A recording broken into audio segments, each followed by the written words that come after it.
Serengeti Boys bana wanashiriki AFCON chini ya umri wa miaka 17 pale Morocco, ambapo kwenye mchezo wao wa kwanza wamecheza dhidi ya Zambia, wamepoteza kwa magoli 4-1. Tanzania hawa wametandikwa magoli 4-1 na Zambia, timu ambayo watu wengi walisema kwamba ni wageni kwenye mashindano, na ni kweli ni wageni kwenye mashindano, lakini kitu ambacho wamefanywa Tanzania historia ni kitu kweli kweli, ni kitu haswa. Na mechi inayofuata, mechi zingine ambazo watacheza ni dhidi ya Uganda, lakini pia dhidi ya Morocco. Hali imekuwa ni ngumu sana kutokana na performance ya Tanzania ambayo ilidhaniwa kwamba huenda leo wangeonyesha kitu cha tofauti, huenda leo wangetisha dhidi ya hawa Zambia, lakini mpaka half time tayari walishakula 2-0. Yaani wametishwa wao sasa. Wao ndo wametishwa. Serengeti Boys waliwahi kufanya vyema sana na waliwahi kuwa tishio sana pale ilikuwa ni Equatorial Guinea kama sikosei. Ilikuwa 2017.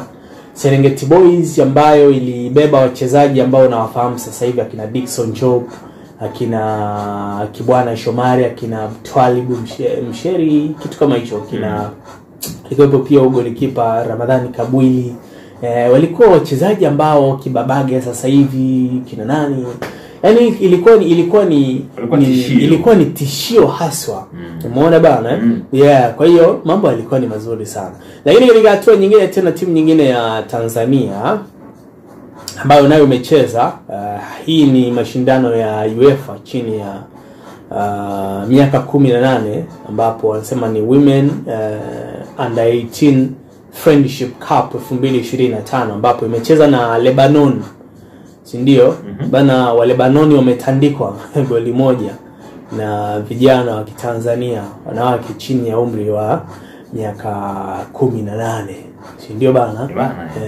Tanzania siku hizi inapeleka sana timu kwenye level mbalimbali, yani level ile, unakuta wapo wachezaji, kwa maana timu inaenda kucheza na mambo yanakuwa tu ni mazuri.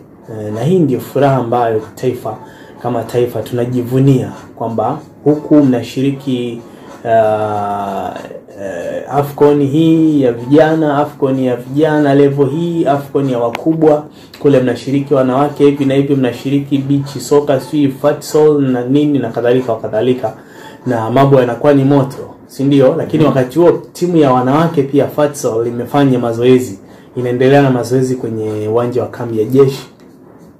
Kikosi cha usafirishaji 95 KJ kujiandaa na finali za AFCON, umeona hiyo, ambazo zitafanyika Morocco mwezi Aprili. Kwa hiyo ni mwendo wa hivyo safi kabisa.